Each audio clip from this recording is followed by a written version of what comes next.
there's not much in the way of habitation along the canal other than a few small towns that were related to canal activities.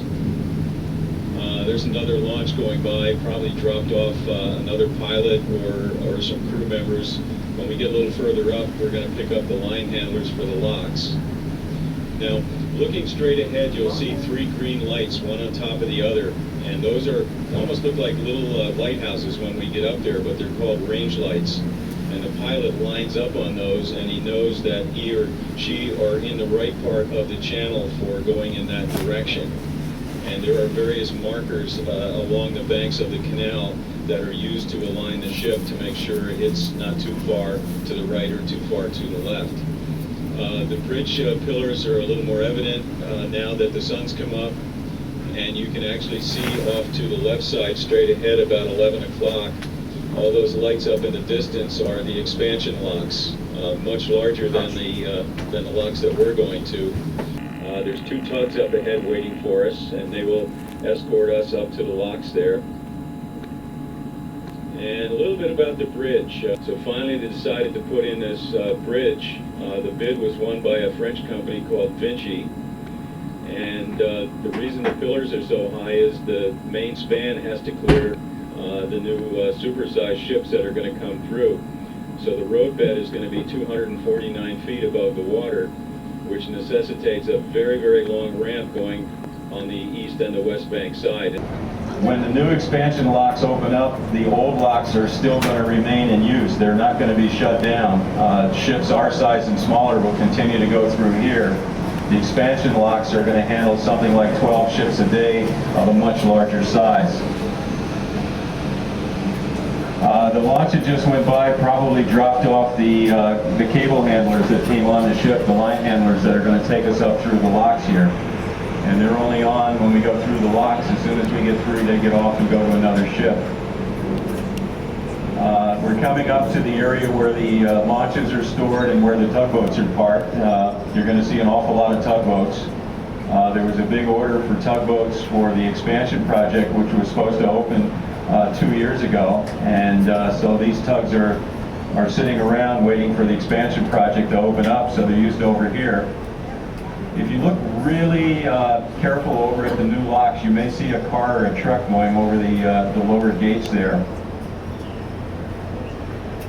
And I was telling you yesterday in my talk how difficult it is for deep draft ships to get into the locks because they only have 2 foot of clearance on the right side, the left side, and 2 foot of clearance or 3 foot of clearance along the bottom. And as they go into a lock chamber, they have to displace the water that's equal to their size, according to Archimedes' principle. And that water has a very restrictive area to flow back out. So it's difficult for them to get in, and I think that's what you're seeing in front of us. The container ship is huffing and puffing. She's got some tugs alongside of her and towing locomotives, and they're going into the lock chamber. The vessel that's directly in front of us in the east chamber is a car carrier, and she's in the middle chamber, so she's about 26 feet higher than we are right now. Those of you that are going on the locks excursion, the old and the new, you're going to get a fantastic view of the new locks, and if you look up in the distance, you'll see the bare part of the hill before the trees begin.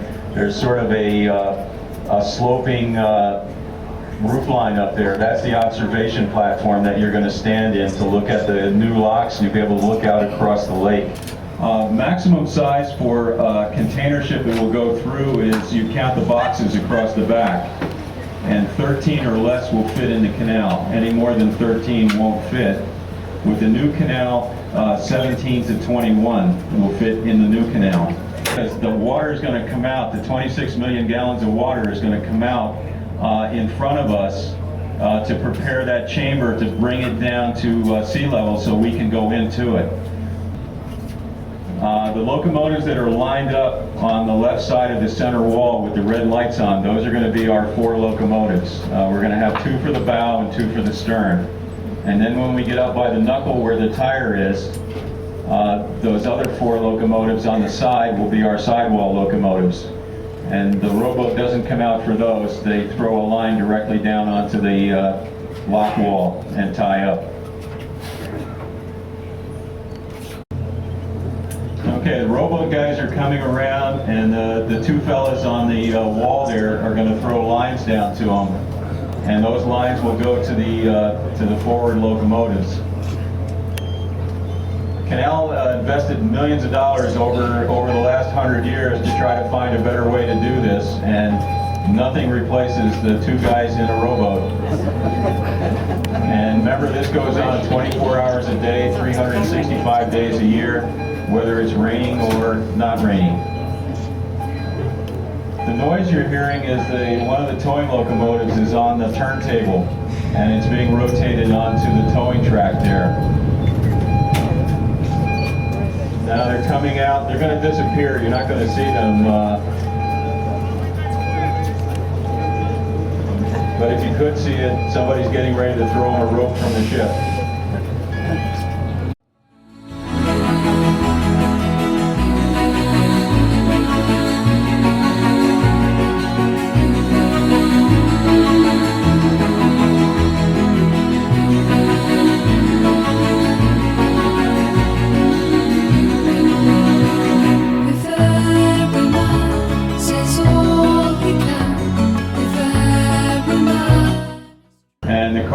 That's in front of us is now in the upper chamber, and she will rise up another 26 feet and will be at Gatun Lake level.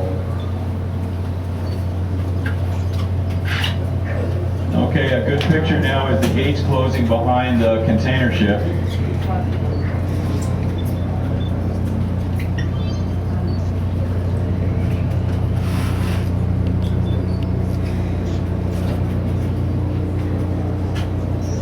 These gates are about 400 tons each, and they close with a hydraulic ram, and it takes about 2 minutes to open and close them. The little bridge in front of us, the vehicular bridge, is on a modified gate system. They don't hold any water or anything, they just move through the water. But like I said, this has been the only way to cross from one side to the other for the last 100 years.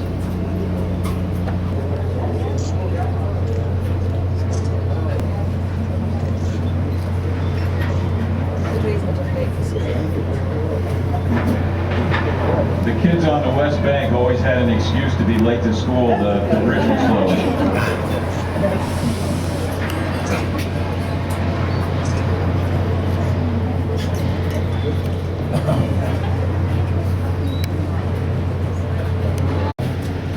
So this could take about 8 to 11 minutes for this water to come out.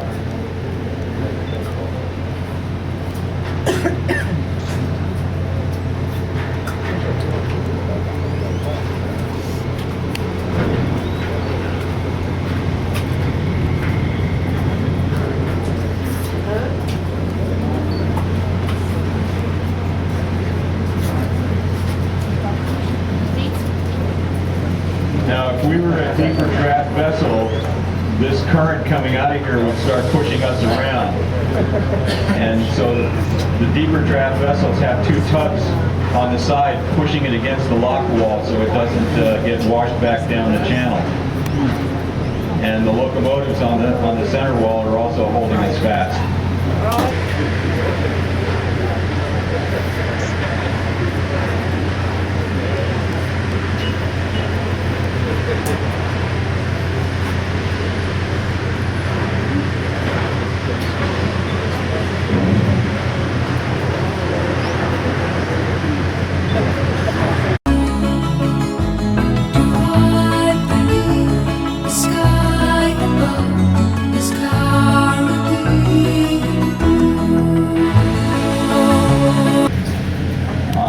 The container ship is about as high as she's going to go, and the gates will be opening in front of her shortly, and she will move into the middle chamber.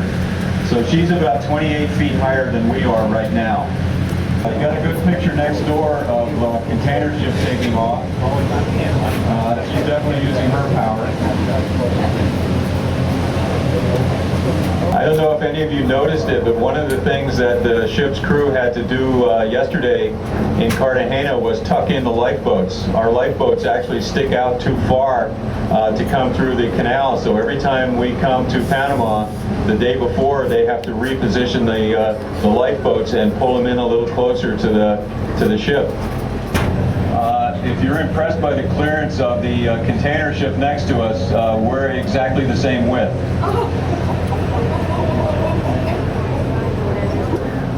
That first bow locomotive is going to run up the steep incline and go up to the top there, and it's going up about a 40% grade. Okay, the locomotive is starting up the incline now, and they slack their cables off because they're kind of in a vulnerable position going up that incline.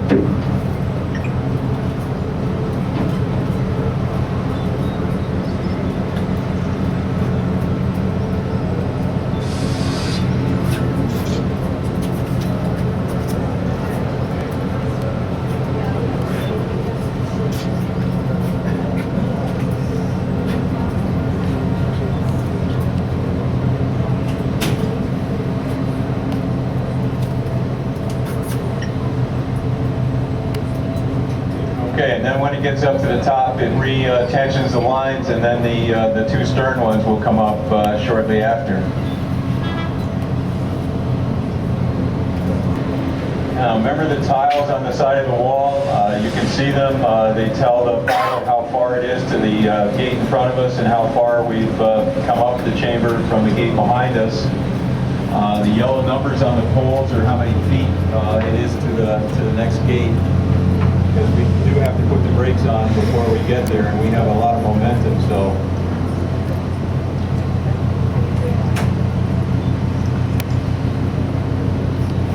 The cart carrier in front of us is moving out into the lake. She's about 55 feet higher than we are right now.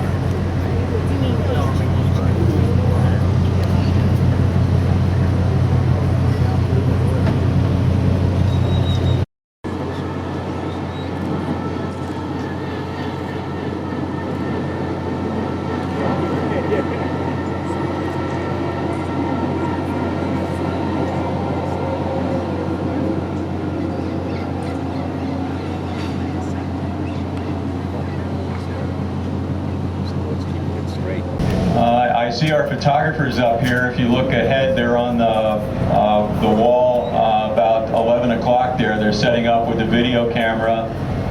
And as soon as they start jumping up and down and waving at us, they want us to wave back because they're videoing us. It's not the heat that's giving them the St. Vitus Day dance.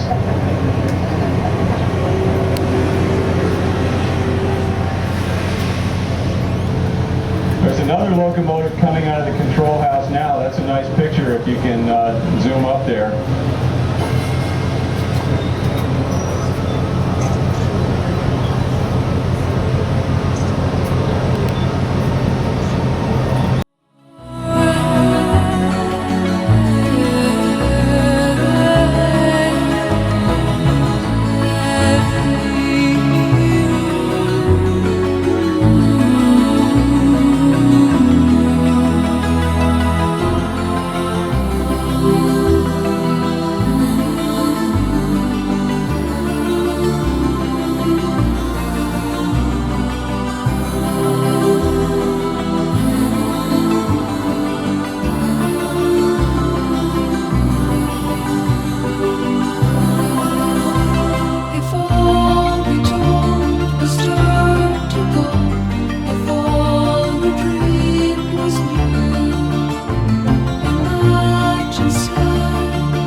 Making a lot of tests right now because for Panama it's a very stressful situation. Remember that we have a canal operating since we received back the operation finally in 1999, so we practically proved to the world that after the United States, the Panamanian community have the ability to manage this huge operation. So for us, it's a new experience because now the Panamanian community were involved in this expansion program. You can notice the doors.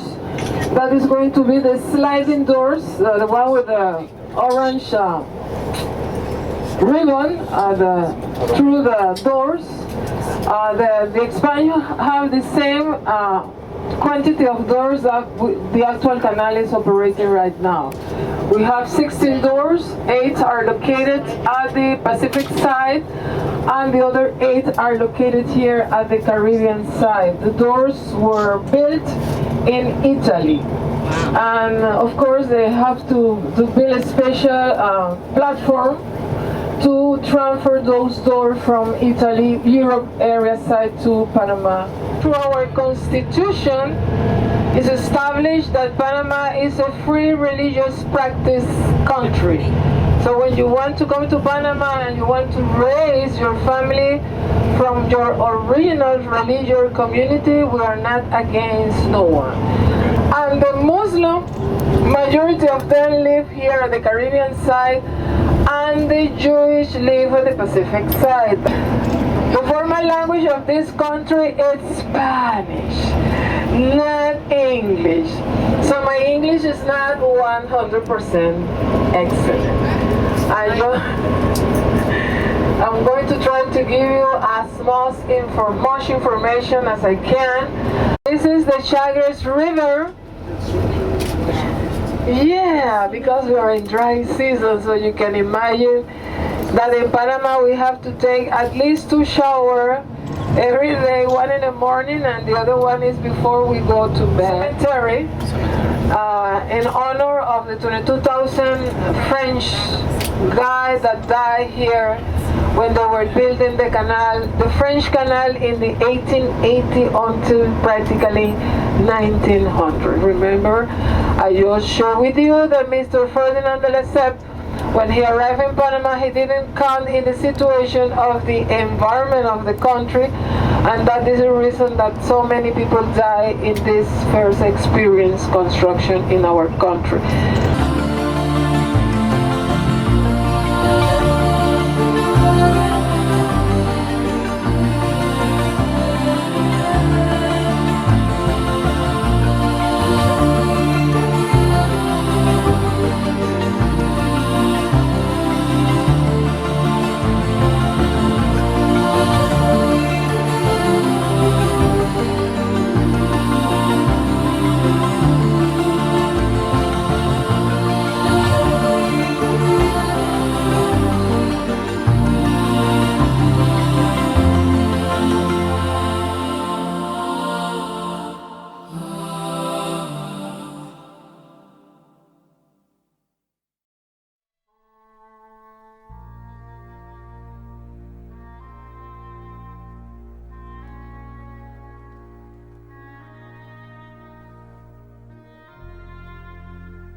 Was beautiful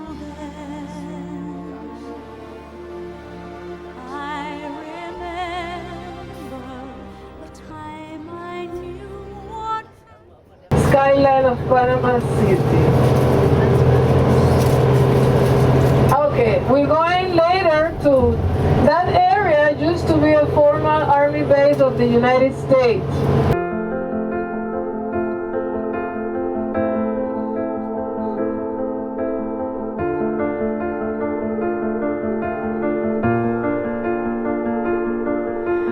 I keep fighting voices in my mind that say I'm not enough.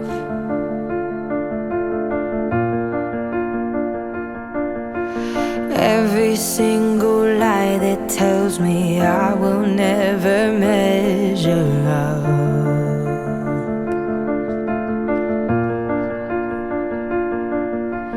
Am I more than just the sum of every high and every low?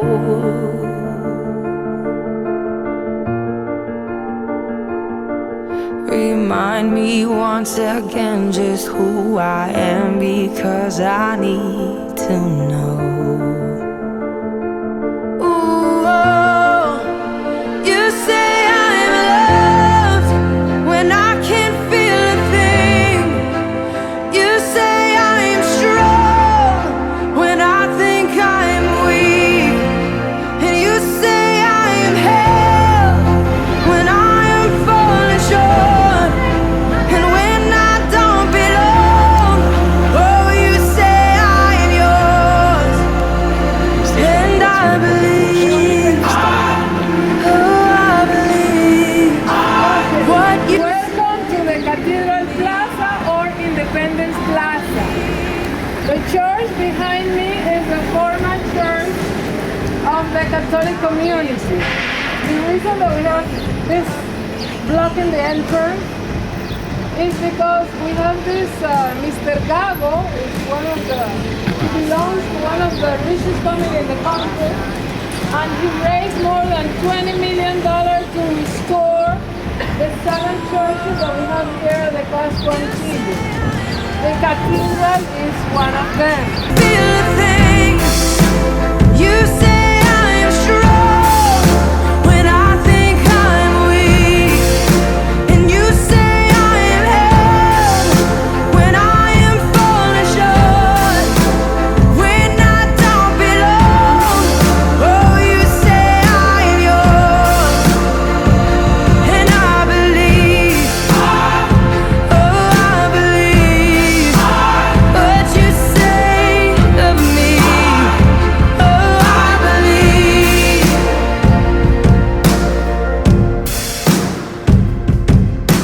Taking all I have and now I'm laying it at your feet.